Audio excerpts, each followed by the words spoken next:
Bildiyiniz kimi 2021-ci ilin 14 mart tarixində mənə Fransanın Nant şəhərində Azərbaycan hakimiyyətinin sifarişi ilə hücum edilmişdi və çox ağır şəkildə yaralanmışdım. Azərbaycan hakimiyyətinin göndərdiyi killer dəstələri, muzlu qatilləri Fransanın Nant şəhərinin mərkəzində mənim başımı kəsmək istəyirdilər.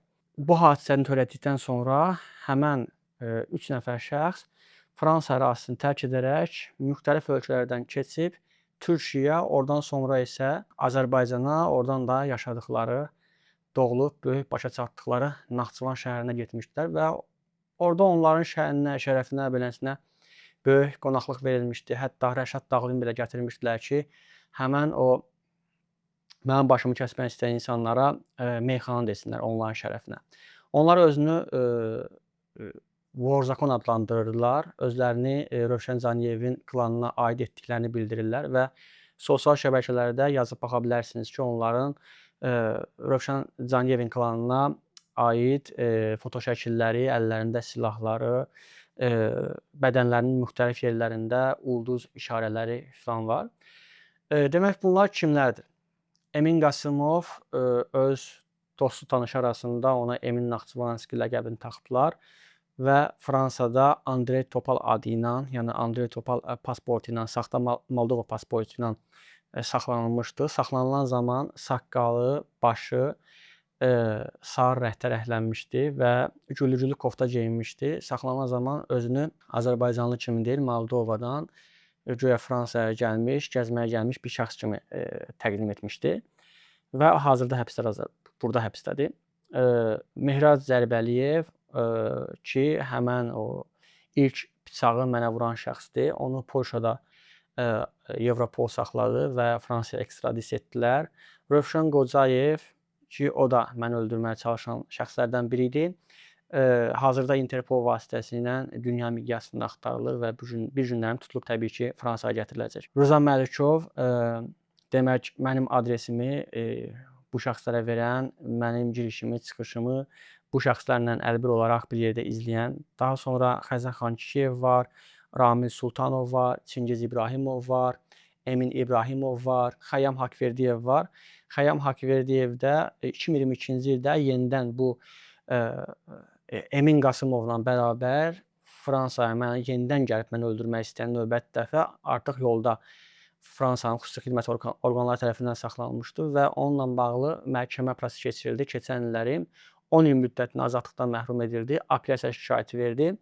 Apellyasiya şikayətdə təmin olunmadı və apellyasiya şikayətdə əvvəlki qərarı qüvvədə saxladı və Xəyyam Haqverdiyev hazırda Fransada 10 il müddətinə azadlıqdan məhrum edilib və həyatının sonuna qədər də bundan sonra Fransaya daxil olmasına qadağa qoyulub və 2 nəfər digər şəxs isə Fransa İsveçrə sərhəddində İsveçrənin xüsusi xidmət orqanları tərəfindən saxlanılmışdı. Onlar isə Eyvazov Seymur və Tural Məmmədli idi ki, Tural Məmmədlinin şəxsən Adil Əliyevin oğlu ilə çox yaxın belə deyək də əlaqələri var idi. O cəhətdən mən ilk başdan bildirirdim ki, məni gəlib öldürənlər Azərbaycan hakimiyyətinin sifarişini edirlər. Bu birbaşa Adil Əliyevin, Anar Əlizadənin, Rövnəq Abdullayevin, Sokarın öz başına qəbul etdiyi bir qərar deyildi. Bu birbaşa Azərbaycan hakimiyyətinin prezidenti İlham Əliyevin qəbul etdiyi qərar idi ki, Məhəmməd Mirzəli aradan götürülməlidir, onun səsini bu formada kəsmək lazımdır. Və mən dəfələrlə bildirirdim və bundan öncə də demişdim ki, Azərbaycan hakimiyyəti müxtəlif illərdə mənimlə sövdləşmək istəyirdilər, şinikdirmək istəyirdilər, pul vasitəsilə, digər vasitələrlə.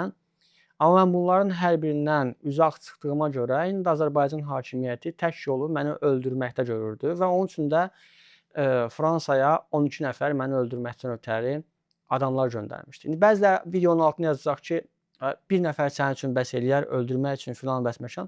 Mən bildirmək istəyirəm ki, mən vurulandan sonra polis qorumasındaydım və Emin Qasımovun, ondan sonra Tural Məmmədlinin, Seymur Eyvazovun, Xəyyam Haqverdiyevin və digərlərinin mənə yaxın düşə bilməməsinin səbəbi mən polis qorumasındaydım. Onlar əllərinə silahı alıb gəlib atanda mənə yox, mənim bölümdə, ətrafımda olan çoxlu sayda olan polislərə, fransız polislərinə dəyəcəkdi. O zaman da diplomatik kriz çıxacaqdı. O cəhətdən yaxınlaşa bilmirdilər, yaxın düşə bilmirdilər və niyyətlərinə çata bilmədilər. Qaldı ki, ona 14 mart tarixində ki, mənə bıçaqlı hücum etmişdilər, mənim başımı kəsmək istəyirdilər Nant şəhərinin mərkəzində, Fransada. Orada da bunlar vaxt itkisi etdilər. Mən gördüm onları ki, onlar mənim üstümə gəlirlər. Onların niyyətindən mən əvvəldən xəbərdar idim. Çünki mənə əvvəldən mesaj yazmışdılar ki, səni öldürəcəyik, filan edəcəyik, başını kəsəcəyik, ağıllı olmalısan, Azərbaycan hakimiyyətinə, İlham Əliyevlə üzr istəməlisən, Mehriban Əliyeva haqqında, Arzu Əliyeva haqqında, Anar Əlizadənin ailəsi haqqında, Adil Əliyevin ailəsi haqqında danışıqları dayandırmalısan. Və açıq şəkildə bunlar istintaq artıq sirrindən çıxdığına görə artıq rahat şəkildə danışa bilirəm. Bu formada mənə müraciətlər edirdilər, yəni bu formada məni təhdid edirdilər. Və mən durmadığıma görə bunlar mənə hücum etdirdilər. Mən bunları gördüm, o cəhətdən bunlar mənim üzərimə hücum çəkəndə mən sağa qaçırdım, sola qaçırdım. Hardasa 15-20 dəqiqəyə yaxın video kamera görüntüsündə də zaten var. Mən sağa sola qaçdım və bunlar vaxt itirdilər. Şəhərin mərkəzində hər kəs maşın saxlayır, tramvay keçir, insanlar qışqırır, bağırır. Bunlar panikaya düşmüşdülər və gəldilər məni bıçaqlayanda ilk bıçağı başımın ön hissəsinə, alnımın ön hissəsinə vurmuşdular, bura vurmuşdular. Daha sonra boynumun arxasından demək ki, bıçaq zərbəsi dəymişdi. 16 sm idi. O cəhətdən deyim ki, başımı kəsmək istəyirdilər. Və ağzımı açıb dilimi kəsmək istəyirdilər. Təsəvvür edə bilirsiniz. Və artıq hər kəs qışqırmağa başlayanda bunlar məni o vəziyyətdə, yəni ölümə tərk edib ölkəni tərk etdilər. Sözümün canı bundadır ki, artıq məhkəmə prosesi bu adamlarla bağlı başlayır. Demək, 26 may 2026-cı il tarixində məhkəmənin başlanğıcıdır. 12 iyun 2026-cı tarixində məhkəmənin sonudur. Artıq bunlarla bağlı hökm veriləcək ki, bunlar neçə il həbsdə qalacaq. Fransa prokurorluğunun mətbuat açıqlamasında da bildirilir ki, ən çox, ən böyük cəzanı ömürlük, ən minimum cəza isə 10 il nəzərdə tutulur bu insanlarla bağlı. Yəni 3 nəfərlə bağlı ömürlük ki, onlar mənə bıçaq vurublar. Digər ki, onlara yardım edənlərlə bağlı isə minimum 10 illə 30 ilə qədər həbs cəzası nəzərdə tutulur. Və ümid edirəm ki, Fransa ədaləti bunları layiqli cəzasını verəcək və lazım olan şəxslər ki, onlar ki, Azərbaycan hakimiyyətindən sifariş alıb gəlib məni öldürmək istədilər, onlar həyatlarının sonuna qədər elə qoy həbsdə qalsınlar, ona layiqdirlər. Və bunu da bildirmək istəyirəm. Mən deyəsən Faiq Paşazadənin adını unutdum demək. Demək, bu da çox maraqlı məsələ idi. Demək, Faiq Paşazadəni isə Macaristanda Avropol tutur və onu Fransa ekstradisiya etmək istəyirlər. Orbanın vaxtında Faiqi Orban hakimiyyəti Fransaya ekstradisiya etmir.